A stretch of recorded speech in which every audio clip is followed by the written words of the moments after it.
Sebuah perjalanan panjang yang dulu hanya dianggap mimpi, kini berubah menjadi kenyataan dengan ambisi. Timnas yang dulu diremehkan, kini timnas itu pula yang justru selangkah lagi menuju Piala Dunia 2026. Kalimat itu bukan lagi sekadar angan, bukan juga sekadar narasi penghibur, tetapi sebuah gambaran nyata dari kebangkitan sepak bola sebuah negeri bernama Indonesia. Negeri yang sungguh gila bola, yang negeri itu sungguh sangat serius dalam menyusun sejarahnya sendiri. 3 nama kini telah resmi menjadi bagian dari barisan Garuda. Emil Audero, Dean James, dan Joey Pelopessi. 3 pemain yang telah merampungkan proses naturalisasinya dan sudah bisa diturunkan saat timnas menghadapi Australia dan Bahrain. Mereka bukan sekadar tambahan nama dalam daftar pemain. Mereka adalah simbol dari keseriusan revolusi sepak bola Indonesia. Naturalisasi mereka pun bukan proses instan, tapi kini semuanya rampung dan mereka telah bersiap, bukan hanya siap untuk diturunkan melawan Australia dan Bahrain, tapi juga siap menjadi bagian penting perjalanan timnas Indonesia meraih mimpi ke Piala Dunia. Lucunya, bukan hanya kita yang merasa bangga. Dari Timur Tengah, sebuah pujian pun datang dari tempat yang tidak terduga.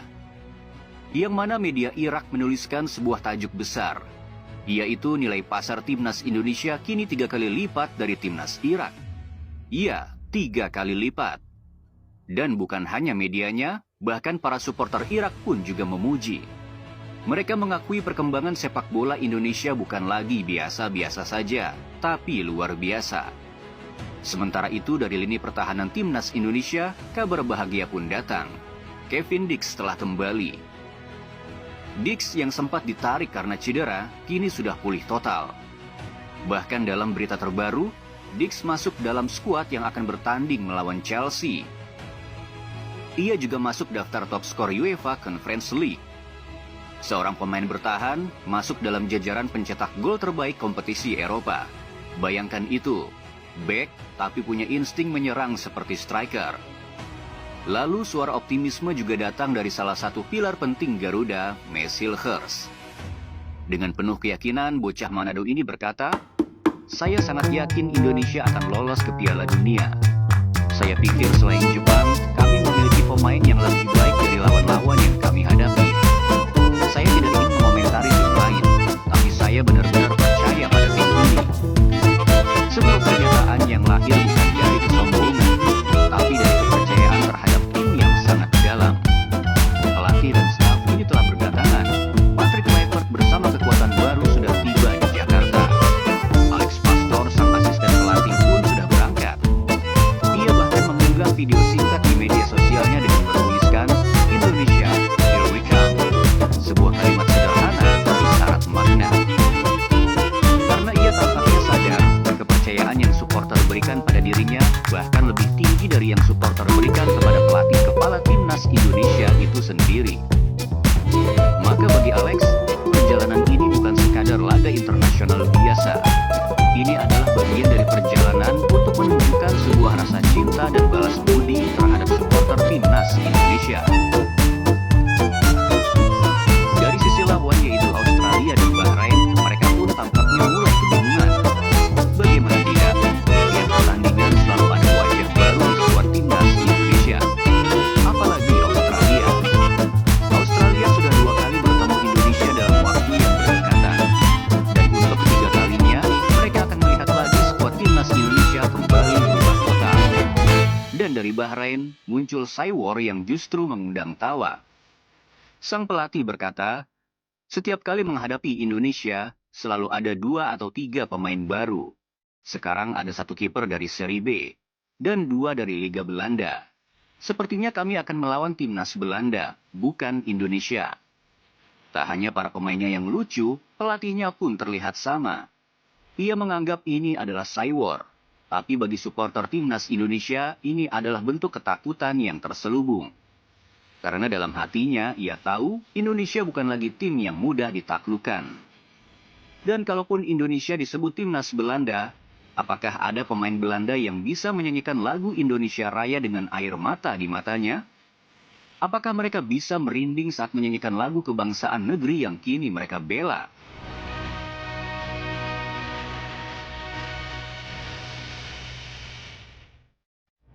Dari sektor penjaga gawang, Indonesia kini punya kekuatan yang baru yang tidak terduga. Dialah Emil Audero, kiper termahal kedua se-Asia. Ia pernah berdiri di bawah mister gawang Juventus, Inter Milan, dan Sampdoria. Ia pun juga kerap kali berduel melawan seorang CR7. Dan kini pemain itu akan berdiri di bawah mister Garuda. Di lini belakang, Jay Itse semakin menggila. Ia masuk dalam Best 11 Serie A versi SofaScore. Bayangkan ada nama pemain Indonesia disandingkan dengan 10 nama pemain-pemain terbaik di Serie A. Dan kini berdasarkan data transfer market, nilai pasar skuad Indonesia mencapai 639 miliar rupiah. Siapa yang menyangka? Timnas yang dulu hanya jadi main-mainan oleh Malaysia, Thailand, dan Vietnam, kini berubah menjadi tim yang ditakuti. Yang dulu diremehkan, kini dihormati.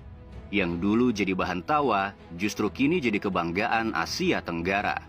Namun di tengah euforia ini, ada juga suara-suara yang sumbang. Perdebatan tentang Emil Audero dan Martin Pas. Audero yang sejatinya belum membuat kesalahan, malah dihantam opini publik karena pernyataan sang ayah. Padahal sang ayah sendiri sudah mengklarifikasi, dulu saya ragu pada kepengurusan sebelumnya, tapi sekarang semuanya mungkin terjadi. Ironis rasanya, kita menghukum seorang Emil bukan karena kesalahan yang ia buat, tapi karena bayangan masa lalu yang pernah ayahnya tak sengaja lontarkan.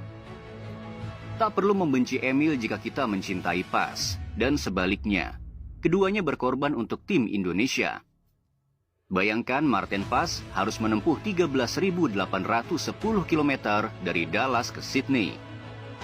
Penerbangan non-stop selama lebih dari 17 jam, hanya untuk mengenakan jersey Garuda. Apakah itu bukan cinta? Sementara itu, seorang pemain yang sempat disisihkan kini kembali bersinar. Ya, dialah Sandy Walsh. Kini ia membela Yokohama Marinos dan sukses melaju ke babak 8 besar ACL Elite. Kemungkinan besar mereka akan menghadapi Al Nassr, klub yang ada Cristiano Ronaldo di dalamnya. Dari yang dulu diragukan, kini Sandy bersiap menantang legenda dunia. Inilah metamorfosis sepak bola Indonesia. Namun perjalanan ini bukan semata tentang kemenangan. Ini tentang identitas, tentang sebuah bangsa yang perlahan belajar berdiri sejajar di panggung dunia. Kita mungkin sempat tertinggal. Kita sempat dihina, dibilang tim pelengkap, tim Asia Tenggara yang hanya jadi batu loncatan. Tapi sekarang, siapa yang berani berkata demikian?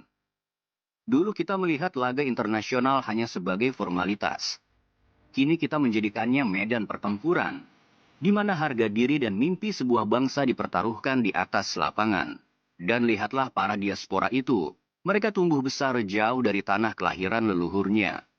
Mereka mungkin tak besar di tanah ini, tapi ketika mereka menyentuh seragam merah putih itu, ketika lagu Indonesia Raya berkumandang, ada sesuatu yang bangkit dalam diri mereka. Mereka bukan hanya pemain. Mereka adalah jembatan antara masa lalu dan masa depan bangsa ini. Mereka datang bukan untuk mencari panggung, tapi untuk membawa kehormatan kembali ke negeri asal darah mereka mengalir. Ingatkah kita saat timnas hanya dianggap hiburan akhir pekan? Saat kemenangan terasa seperti kejutan dan kekalahan dianggap rutinitas. Tapi sekarang, setiap pertandingan timnas menjadi ajang berkumpulnya harapan. Bendera merah putih berkibar di tribun. Wajah-wajah anak bangsa menangis haru di setiap gol yang tercipta. Ini bukan lagi soal menang atau kalah. Ini soal bagaimana kita menyatu tanpa sekat suku, agama, daerah, politik, atau latar belakang. Semua itu hanya untuk satu nama, yaitu Indonesia. Karena sesungguhnya, timnas Indonesia hari ini bukan hanya tentang 11 pemain di lapangan, tapi tentang jutaan jiwa yang berteriak dari layar kaca. Dari warung kopi,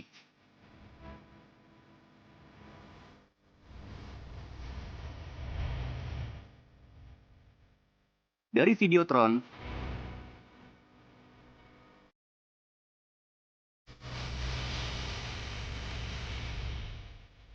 dan juga pastinya dari stadion yang penuh sesak.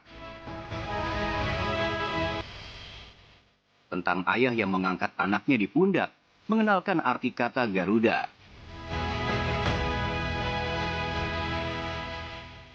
Tentang seorang anak kecil di desa yang bermimpi, mungkin suatu hari aku juga bisa main di sana. Hari ini timnas Indonesia bukan sekadar skuad, tapi gerakan nasional. Sebuah simbol kegembiraan di saat kondisi negeri ini sedang dalam kekhawatiran karena keserakahan.